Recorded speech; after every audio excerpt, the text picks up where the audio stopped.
여호와께서 모세에게 말씀하여 이르시되 너는 이스라엘 자손의 온 회중에게 말하여 이르라. 너희는 거룩하라. 이는 나 여호와 너희 하나님이 거룩함이니라. 너희 각 사람은 부모를 경외하고 나의 안식일을 지키라. 나는 너희의 하나님 여호와이니라.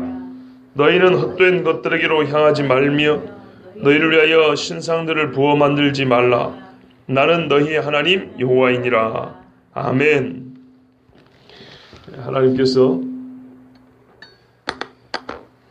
이스라엘 회중에게 말씀했습니다. 한마디로 거룩하라입니다. 거룩에 대해서 우리가 참 말씀을 많이 들었죠. 하나님 자신이 거룩하시다 그랬는데 이 하나님 자신이 거룩하다는 말이 뭐냐?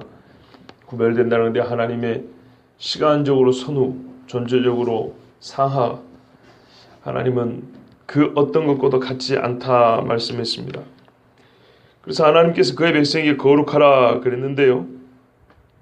이유도 역시 한 가지입니다. 하나님이 거룩하시기 때문에 이는 나 여호와 너희 하나님이 거룩함이니라. 이유는 나 너희 하나님이 거룩하기 때문이라 그랬습니다. 하나님 자신이 그 속성이 거룩하시기 때문에 그 다른 이유가 필요 없이 그것으로 충분하다 그랬습니다. 그런데 이 거룩함이란 것은 도덕적으로 완전함 뿐만 아니라 물리적으로 온전함을 포함한다고 말씀드렸습니다. 또 이렇게 짧은 말로 하면 좀 이해하기가 어려우실 것 같은데 별거 아니에요. 도덕적으로 옳은 일을 하라 이 말이고요. 신체나 우리의 모양이 흠없이 온전한 것, 제물 드릴 때 1년에 흠없는 어린 순양 바치라 했죠. 그 흠없음 말하는 겁니다. 즉 말하자면 좁은 의미에서 종교성을 말하는 것이 아니고 일상의 삶이 온전해야 된다는 얘기입니다. 일상의 삶. 거룩이라는 것은 교회 안에서의 얘기가 아닙니다. 일평생 삶의 모든 영역에 있어서 거룩하라는 말씀입니다. 온전하라는 겁니다. 하나님 법에 순종하고 그리고 구별되어서 하나님 하시는 거하고 그렇게 똑 닮았다 하는 그런 삶을 살라는 말씀입니다. 하나님이 사람을 재판할 때 공평하게 하죠. 그러면 사람도 공평하게 하라 이 말입니다. 하나님이 사람에게 뇌물 안 받죠. 그러면 사람도 절대로 높은 지위에 있다고 뇌물 받지 마라 이 말입니다. 이게 거룩입니다. 그런데요, 하나님께서 거룩의 실제를 말씀하시는데 놀랍게도 너희 각 사람은 부모를 경외하라 그랬습니다. 3절 봐보세요. 너희 각 사람은 부모를 경외하고. 이 경외하란 말이 공경이 아닙니다. 신약에 가면은 에베소서에 내 부모를 공경하라, 부모에게 순종하라 이렇게 돼 있죠. 근데 여기서 경외는요, 구약 성경이 계속 여호와를 경외함이 지혜의 근본이라 할 때 그 경외가 똑같은 말입니다. 와, 이게 거룩이래요. 놀라운 것은 두 가지입니다. 거룩을 얘기하는데 왜 하나님 이야기를 하지 않고 부모 이야기를 했냐는 거고, 두 번째는 부모를 거룩한 삶으로 부모를 이렇게 대해야 되는데, 즉 거룩하게 부모를 대해야 되는데 어떻게 대하냐 했더니 구체적으로 말했더니 경외하래요. 경외. 하나님 섬기는 것처럼 똑같이 하랍니다. 두 가지 다 놀라운 겁니다. 쉽게 말하면 부모를 하나님과 동격에 놨다는 거고요. 거룩의 제 1순위로 놨다는 이 두 가지가 아무리 우리 예수 믿는 사람들이 부모를 잘 섬겨도 우리의 기대와는 또 다른 하나님의 말씀입니다. 기대를 넘어섭니다. 이상하게 생각하시면 안 돼요. 말씀이 그렇게 돼 있으니까. 예. 제가 붙인 말이 아닙니다. 예. 자녀에게 있어서 부모는 하나님의 위치에 있는 사람입니다.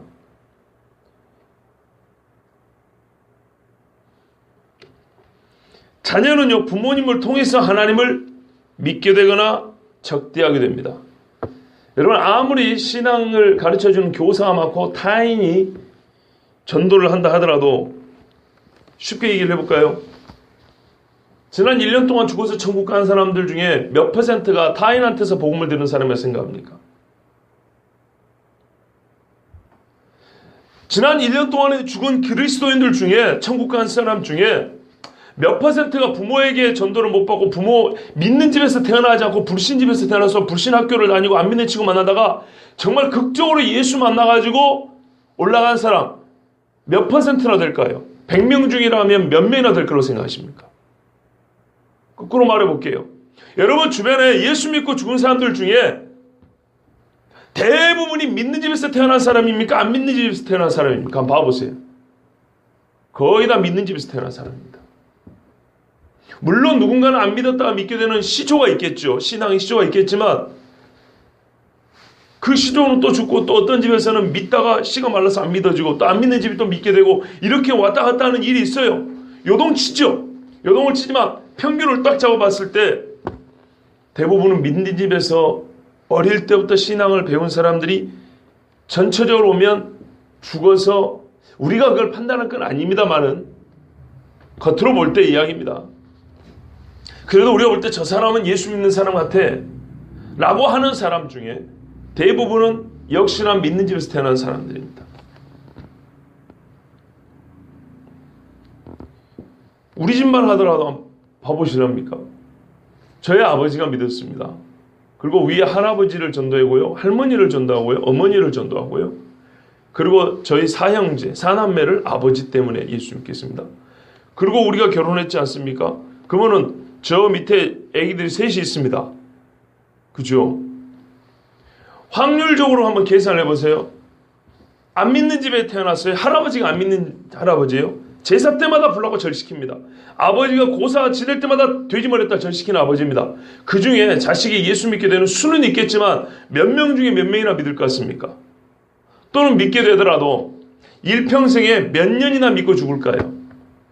어릴 때부터 평생에 믿는 사람의 비율이 어디가 많을 거라고 생각하십니까?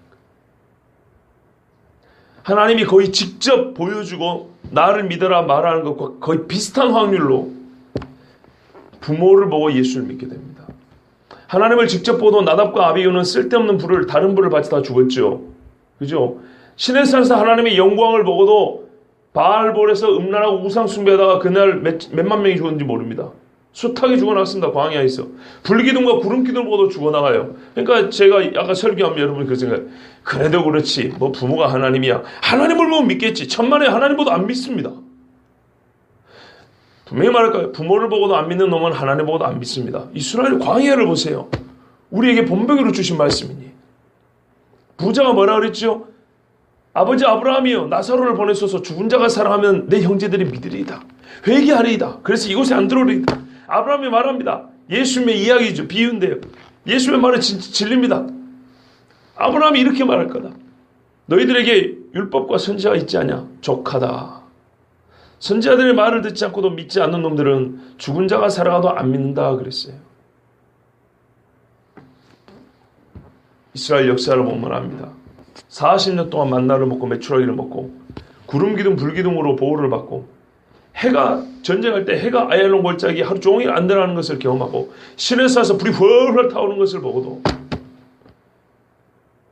광야 40년 동안 하나님을 10번 시험했다 그랬습니다. 그리고 60만이 죽었습니다. 40년 동안 20세 이상 다 죽었습니다. 100% 전멸. 여호수아 갈렙 빼고. 하나님을 보면 믿을 것 같습니까? 안 믿습니다. 그래서 부모가 어린 자식이나 하나님과 같다는 겁니다. 하나님은요, 자기를 직접 보이는 것처럼 부모를 통해서 보입니다. 부모가 믿어서 자녀가 믿게 되는 경우가 솔직히 90%입니다. 부모가 안 믿기 때문에 예수 믿게 안 믿는 경우가 90%입니다. 믿게 되는 경우는 요만큼씩 왔다 갔다 하는 겁니다. 실제적으로 보면 안 믿게 되는 경우가 믿게 되는 것보다 더 많아요.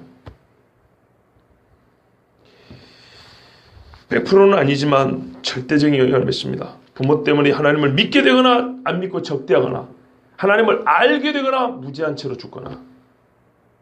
무지란 말은 안 믿는다는 말이나 적대한다는 말이나 실상에서는 다를 바가 없습니다. 그런데 이 사람들 지금 누굽니까? 이방인에게 주신 게 아닙니다. 이스라엘 사람에게 주신 말씀입니다. 이스라엘 사람들에게 네 아비에게 물을 것이요 아비가 말해줄 것이요 아비에 말해줄 것이요 아브라함, 이삭, 야곱. 그렇죠. 하나님이 이렇게 말합니다. 아담, 셋, 그리고 그 밑에 10조상이 내려오죠. 이런 것처럼 부모로 인해 지금 이 백성들은 부모가 하나님을 섬겼기 때문에 그들의 조상이 섬겼기 때문에 하나님 앞에 구원을 받게 된 겁니다. 물론 하나님이 먼저 부르셨지만 그들이 하여튼 믿었어요. 믿어서 여기까지 왔습니다. 그러면 어떻게 됩니까? 우리가 이 광야를 살고 있지만 출애굽에서 지금 가나안 땅을 가고 있는 것은 누구 때문에요? 부모 때문에. 부모로 인하여 우리가 하나님의 약속을 되어 듣게 됐고, 이 불기둥이 하나의 기적이 아니라 하나님의 임장을 알게 됐고요. 이 제사의 예법이 하나님의 영원하신 언약으로 주어진 것인데, 어느 때부터 약속해? 우리 부모 때부터 약속한 것. 우리 조상 때부터. 그러면 어쩌란 말입니까? 부모가 아니었으면 나는 지금 하나님을 알지 못했을 거예요. 그러므로 이 사람들은 살아있는 동안 부모에게 최고로 공경하고 경외하라 그랬습니다. 이게 하나님의 말씀입니다. 나는 너희에게 너희 부모를 통해서 나타났다는 겁니다.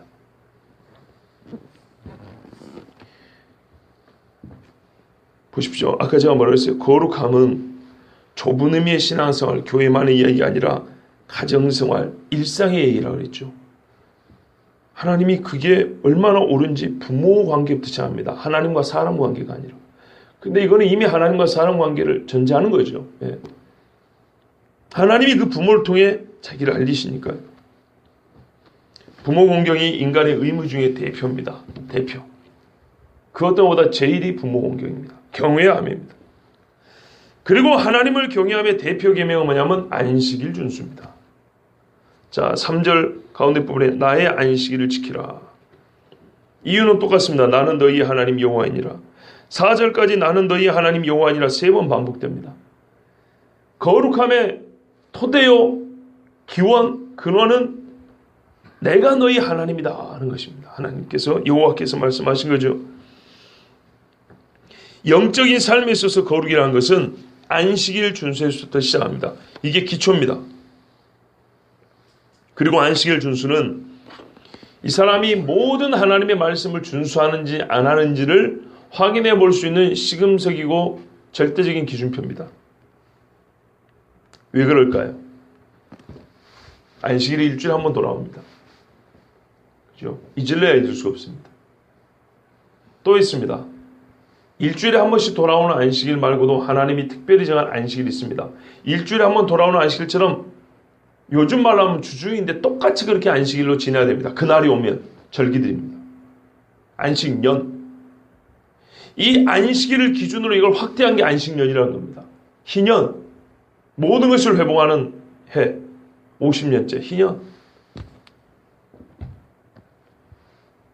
그 안식일을 지키지 않고 안식년을 지키지 않아서 하나님이 억지로 그 땅을 안식하게 하시려고 이스라엘 백성을 그 땅에서 끄집어내버렸다고 그랬습니다. 지키지 않은 안식일 날수 곱하기 1년씩 곱해가지고 곱하기 1년이 아니고 그 안식일 안 지킨 걸 계산하면 1년씩 나와요. 그 70년이 나와요. 그래서 그 땅을 쉬게 한다고 그랬습니다. 일주일에 한 번씩 돌아오는 날 외에도 하나님께서 이스라엘을 어떻게 구원하셨는지, 앞으로 이 계획을 어떻게 이루셔서 구원을 완성하실지, 구원과 관계된 모든 이야기는 절기에 들어있고, 그 절기는 항상 성회로 모일 것이요 안식할지니라. 두 가지가 조건입니다. 그러므로 안식을 안 한다는 말은 일주일에 한 번 쉬지 않는다는 의미를 넘어서서 하나님의 하신 일에 대해서 나는 별로 관심이 없어, 이런 말입니다. 나는 거기에 별로 소망이 없습니다. 말하자면 나는 나의 때가 이 세상뿐이라고 생각한다, 이런 말입니다. 왜? 하나님의 이 절기들은요, 이 세상 이야기를 하려고 하는 게 아니고 다음 세상 이야기, 새롭게 된 세상 이야기를 하려고 주신 거라요. 그래서 영원한 교례라고 그랬어요. 그런데 나는 그 안식일이 돌아올 때마다 무시해버린다는 거죠. 새날이 올 때마다 무시해버려요. 하나님이 행하실 일을 절기를 통해서 가르치는데 그 절기는 항상 첫째 날로 성회로 모일 것이요 안식할 것이니라. 여덟째 날로 성회로 모일 것이요 안식할 것이니라. 6월절 안식일입니다. 대속죄일 안식일입니다. 간단히 예수님의 구원과 관계된 거죠. 그죠? 구원을 예수님이 십자가에서 죽으셔서 어떻게 해요? 우리에게 약속해 주셨고요. 이거를 완전하게 확실하게 이루시는 게 언제입니까? 예수님 다시 오실 때잖아요. 그죠? 다 안식일로 지켜놨어요. 그게 참 안식이라고 했습니다. 히브리서 4장에도 만일 여호수아가 참 안식을 주었다면 다시 어느 날을 정하여 안식할 때나 말하지 아니하였을 거라고 그랬어요. 안식할 때가 남아있대요. 안식할 때가 바로 예수님 이야기를 한 겁니다. 예수 그리스도가 와야 진짜 안식할 때가 온다고 해서 가나안 땅에 들어가면 우리가 안식할 것이다 그렇게 말했지만 하나님은 이중적 의미로 진짜 안식이 또 있는데 그거는 여호수아가 주는 것이 아니다. 그리스도 메시아가 준다 하고 안식할 때를 남겨놨다 그랬어요. 그러므로 안식일을 지키지 않는다는 것은 나는 하나님과 상관없이 이 역사를 이해하고 해석하고 내 마음대로 살아가겠다 이런 말이에요.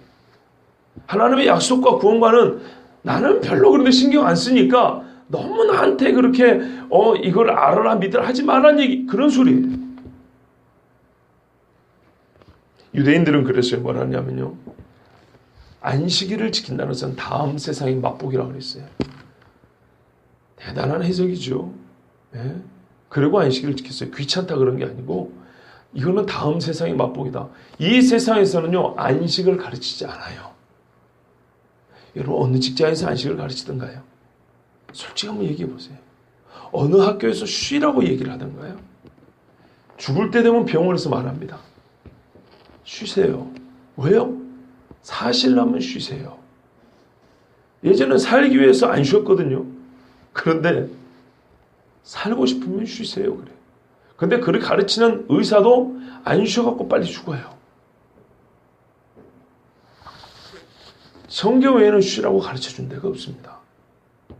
그럼 여러분 이 설교는 저한테 돼야 되니까 저도 좀 쉬게 해주셔야겠죠. 그죠? 이거는 누구에게나 다 통하는 얘기입니다. 누구에게나 피곤하면 쉬어야 됩니다. 지금 이야기는 그 육체적인 쉼 이야기를 넘어서는 거죠. 안식일은 이 세상 아닌 다음 세상을 바라보는 소망의 표입니다. 믿음이 있다는 증거입니다.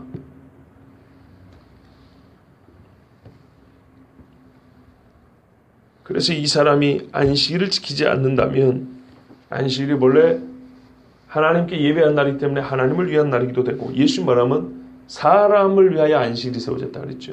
실제로 봐보세요. 날이 무슨 시간이 그냥 흘러가는데 그게 무슨 이득이 있고 뭐 그런 게 어디 있겠습니까? 날이라는 개념이. 이득이란 건 인격에게 있는 것이죠. 사람이 이득을 얻는데 왜요? 쉬니까 이득이죠. 또요 하나님의 약속을 기억하게 되니까 이익이죠. 그래서 이 안식일은 크게 이 두 가지 목적 때문에 사람을 위해서 줬대요. 예. 그러므로 이 안식일을 지키지 않는 사람은 즉 사람인 나를 위하여 하나님으로부터 오는 선한 것이 무엇인지 맛볼 수가 없습니다. 솔직히 한번 생각해 보세요. 주일이 안식일은 아니지만 우리 주께서 부활로 사망에서 풀어 자유케 하신 안식일이잖아요. 우리 주일날 예배 안 드린다 해보세요. 여러분 일주일 내내 혹은 1년 내내 몇 번이나 주 안에서 안식을 누릴 수 있겠습니까? 솔직히 어려운 이야기입니다. 우리 하나님께서 이제 거룩함에 대하여 말씀하시는데요. 우리가 흔히 말하는 종교적인 문제를 거론하십니다. 가장 중요한 게 뭔가요? 우상 숭배하지 말아죠. 하나님 위에 그 어떤 것도 새기지 말고 앞에 두지 말고 절하지 말고 네 가슴에도 두지 말고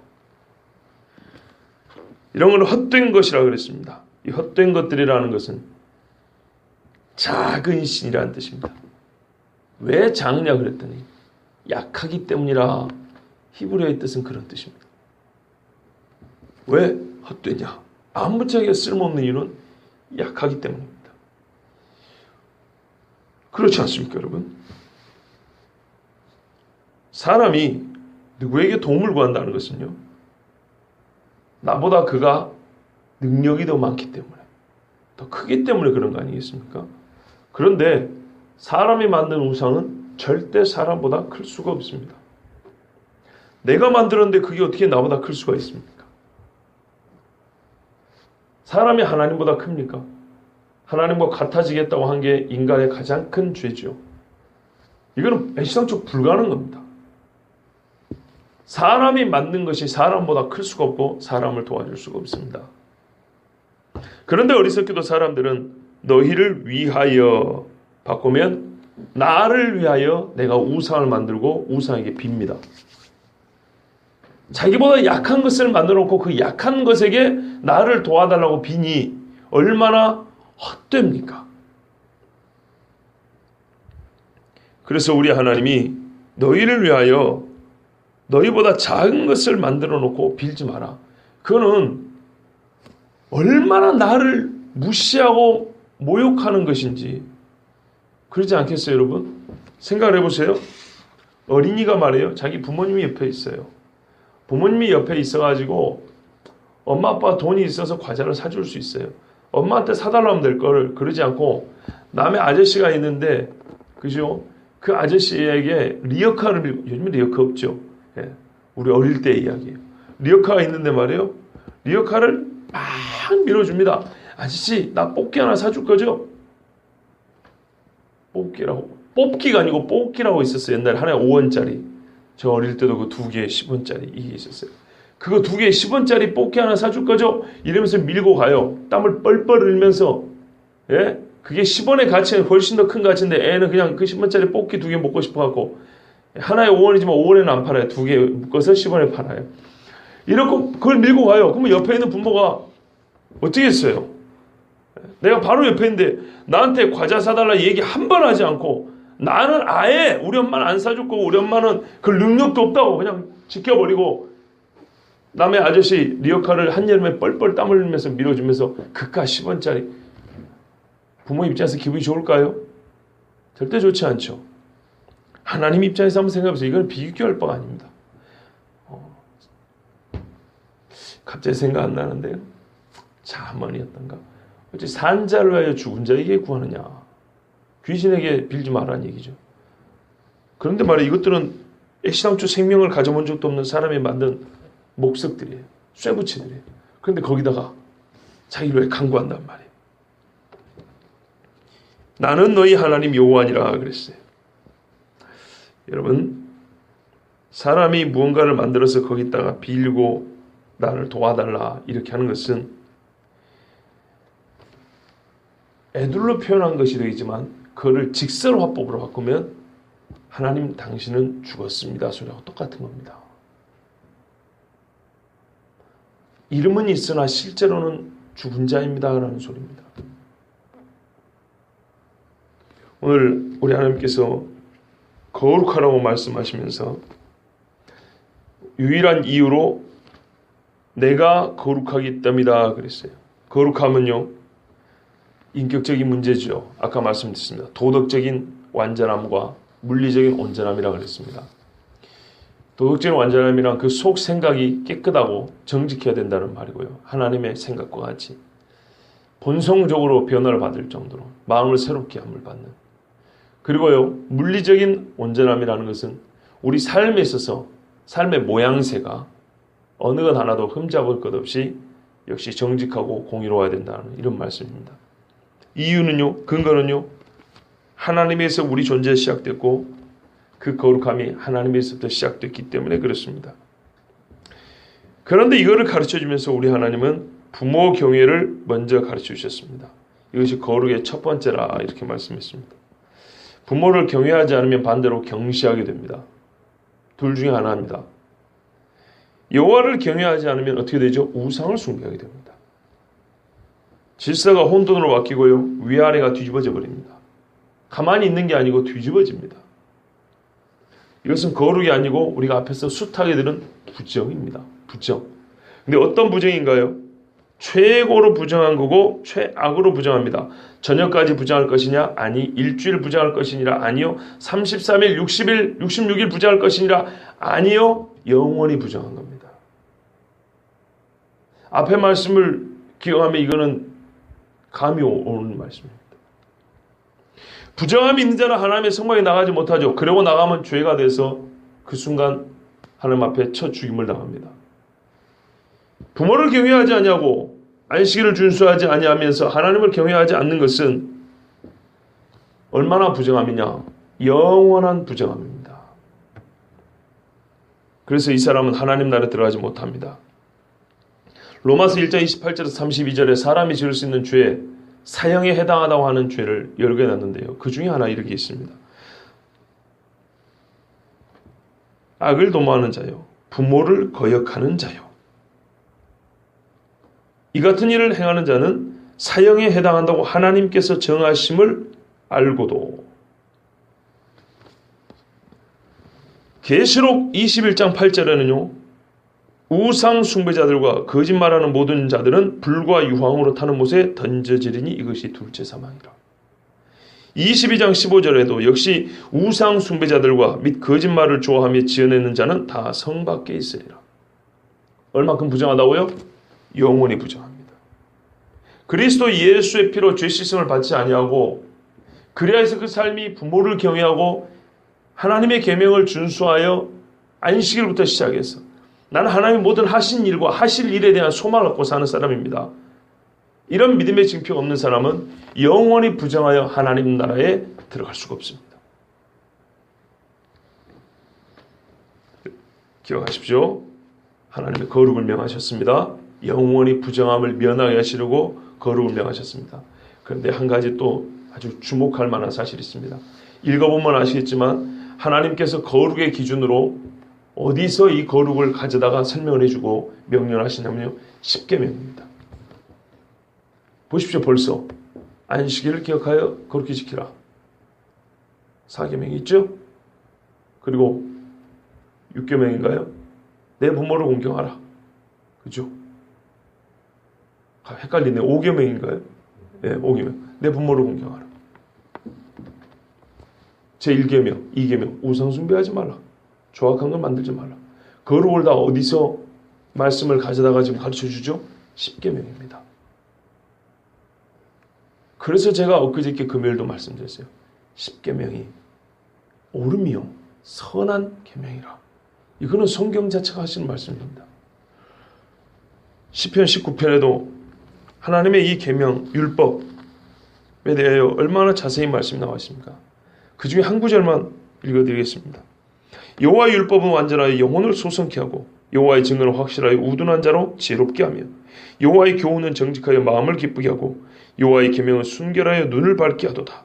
여호와를 경외하는 도는 정결하여 영혼까지 이르고 여호와의 규례는 확실하여 다 의로우니 금곧 많은 정금보다 더 사모할 것이며 꿀과 송이 꿀보다 더 달도다. 또 주의 종이 이로 경계를 받고 이를 지킴으로 상이 크니이다. 아멘. 아멘. 이처럼 하나님의 말씀을 여기면서 믿으면서 지켜보십시오. 과연 그가 거룩한 자인지 부정한 자인지. 내가 한번 이렇게 살아보십시오. 내 삶을 내가 볼 때도 나 스스로를 가리켜 나는 정한 자라고 할 수 있을지 부정한 자라고 할 수 있을지. 오늘도 여호와의 말씀이 내 영혼을 소생케 함을 믿습니다. 여호와를 경외하는 도는 즉 이 거룩을 가르친 이 말씀은 정결하여 영원까지 이릅니다. 하나님의 말씀을 지켜 거룩한 자는 영원히 하나님 나라에서 복락을 누릴 줄로 믿습니다. 기도하겠습니다.